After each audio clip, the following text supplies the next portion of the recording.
like a Hellcat.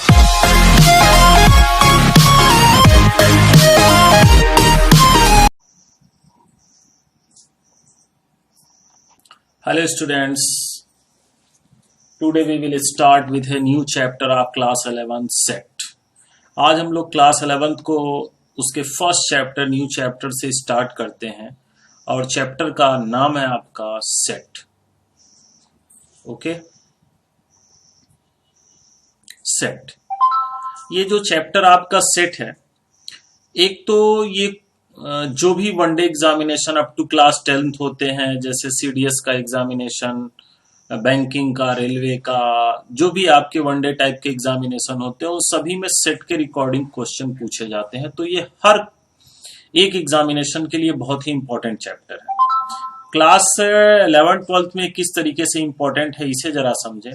अगर आपके set का कॉन्सेप्ट नहीं क्लियर है तो आपका एक चैप्टर होता है रिलेशन, ये आपका नहीं क्लियर होगा.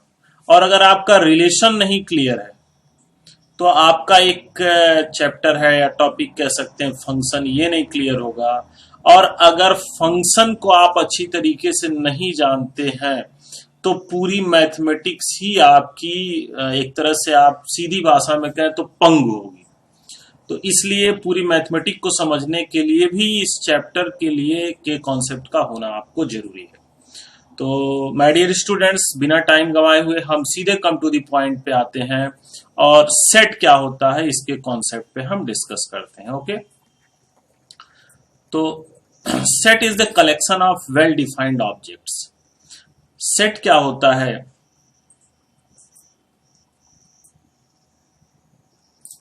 Set is the collection of well defined objects. Hindi में अगर बोले तो सुपरिभाषित वस्तुओं का संग्रह सेट को हिंदी में कहते हैं समुच्चय कहलाता है. अब इसे हम सीधे एनसीईआरटी के जो 9 एग्जाम्पल्स दिए इनके थ्रू समझेंगे और कुछ और भी एग्जाम्पल्स को हम इसमें ऐड करेंगे कि सेट को हम समझ सकते हैं.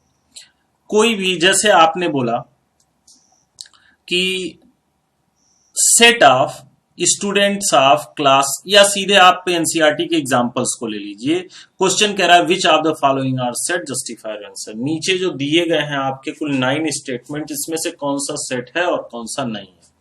फर्स्ट एग्जांपल को आप हैंडल करिए. The collection of all the months of a year beginning with the letter J. The collection of all the months of a year. एक महीने में, सेट को हम जनरली कैपिटल लेटर से डिनोट करते हैं, तो एक महीने में टोटल नंबर ऑफ मंथ्स कितने होते हैं? जनवरी, फरवरी, मार्च, अप्रैल, मई, जून, जुलाई, अगस्त, सितंबर, अक्टूबर, नवंबर एंड दिसंबर. ओके, तो किसी एक 1 ईयर में, एक ईयर में कुल 12 मंथ्स होते हैं. तो अगर आपसे कहा जाए the collection of all the months of a year, तो ये सेट होगा, क्योंकि एक महीने में, एक 1 ईयर में जितने भी मंथ्स होते हैं वो वेल डिफाइंड है. जनवरी से लेकर दिसंबर तक 12 होते हैं, इसके अलावा कुछ भी नहीं होता है. अब कहा जा रहा है स्टार्ट विथ लेटर जे, जो जे लेटर के साथ स्टार्ट होते हैं, जो जे लेटर्स के साथ स्टार्ट होते हैं.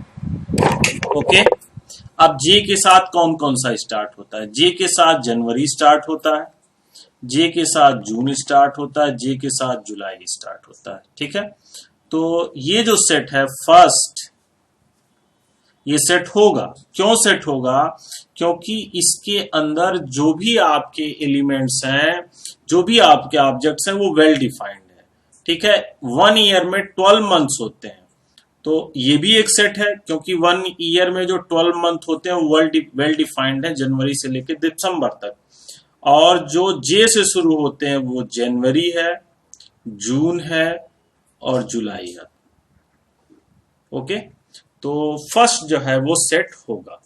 सेकंड कहा जा रहा है the collection of 10 most talented writers of India. अब जरा गौर कीजिए, the collection of 10 most talented writers of India. अब मोस्ट टैलेंटेड राइटर ये कोई well defined collection of object नहीं है। आप बताओ कि मोस्ट टैलेंटेड, बहुत ज्यादा कोई टैलेंटेड, आपके क्लास में ही कहा जाए कि मोस्ट टैलेंटेड स्टूडेंट्स खड़े हो जाओ, तो मोस्ट टैलेंटेड स्टूडेंट की कोई डिफिनीशन नहीं है, तो उसके अंतर्गत जो ऑब्जेक्ट आएंगे वो वेल डिफाइंड नहीं होंगे। ओके, तो ये आपका सेट नहीं होगा। This is not a set. A team of 11 best cricket batsman of the world. अब देखो, बेस्ट क्रिकेट बैट्समैन, जैसे आपसे कहा जाए कि बेस्ट क्रिकेट बैट्समैन, आप अपने क्लास में ही कहा जाए खड़े हो जाओ, तो बेस्ट क्रिकेट बैट्समैन की कोई डिफिनीशन नहीं होती है। ठीक है, कभी राजू होगा तो कभी रामू होगा तो कभी चिंटू होगा तो कभी चिंकी होगी। ठीक है, तो ये भी वेल डिफाइंड कलेक्शन नहीं है बेस्ट क्रिकेट बैट्समैन, तो ये भी आपका सेट नहीं होगा। The collection of all boys in your class, बिल्कुल आपके क्लास में जितने भी बॉयज हैं उन सभी का कलेक्शन वेल डिफाइंड है। बॉयज आपके क्लास में जितने इनरोल हो गए, एक लिमिट के बाद एडमिशन प्लस माइनस नहीं होते हैं, तो ये आपका क्या हो जाएगा, सेट हो जाएगा। The collection of all natural number less than 100, 100 के नीचे के जो नेचुरल नंबर होते हैं वो फिक्स हैं आपके, 1 2 3 डॉट डॉट डॉट डॉट, कहां तक आप जाओगे, 99 तक जाओगे। ठीक है, तो ये collection of well defined object है, तो ये सेट होगा। A collection of novel written by the writer Munshi Premchand. Munshi Premchand की जितनी भी किताबें हैं वो सब वेल डिफाइंड है। ठीक है, गबन गोदान वगैरह वगैरह, हिंदी ज्यादा मुझे नहीं आती है। ठीक है, तो ये well defined collection of object है। मुंशी प्रेमचंद की जितनी भी किताबें हैं वो फिक्स है, तो ये सेट होगा। The collection of all even integers. Okay, अब ये जरा गौर करो, the collection of all even integer, even integer well defined है, जो 2 से आपके डिविजिबल होते हैं, तो ये सेट होगा, आप इसे पहचान सकते हो। The collection of question in this chapter, बिल्कुल इस बुक में जितने भी क्वेश्चन है वो वेल डिफाइंड है। ठीक है, 1 2 3 4 5 6 जहां तक है, तो ये भी सेट होगा। Collection of most dangerous animal of the world. अब कौन डेंजरस है इसकी कोई परिभाषा नहीं होती है। कोई चूहे को देख के ही डर जाता है, उसके लिए डेंजरस होता है, तो डेंजरस की कोई डिफिनीशन नहीं है। ठीक है, और बाहुबली है तो वो मोटा वाला जो सांड होता है उससे भी लड़ जाते हैं, उससे भी उनको नहीं डर लगता है, शेर से भी लड़ जाते हैं। तो मोस्ट डेंजरस एनिमल्स जो है वो कोई वेल डिफाइंड नहीं है, तो ये सेट नहीं होगा। ओके, तो ये है the collection of well defined object is called set. ठीक है, जो वेल डिफाइंड ऑब्जेक्ट सुपरिभाषित वस्तुओं का संग्रह होता है उसको हम सेट कहते हैं, और इसे आपने इन 9 एग्जाम्पल से देखा। और भी क्वेश्चंस आप लगाएंगे तो इसकी डेप्थ आपको और भी ज्यादा क्लियर होगी। ओके।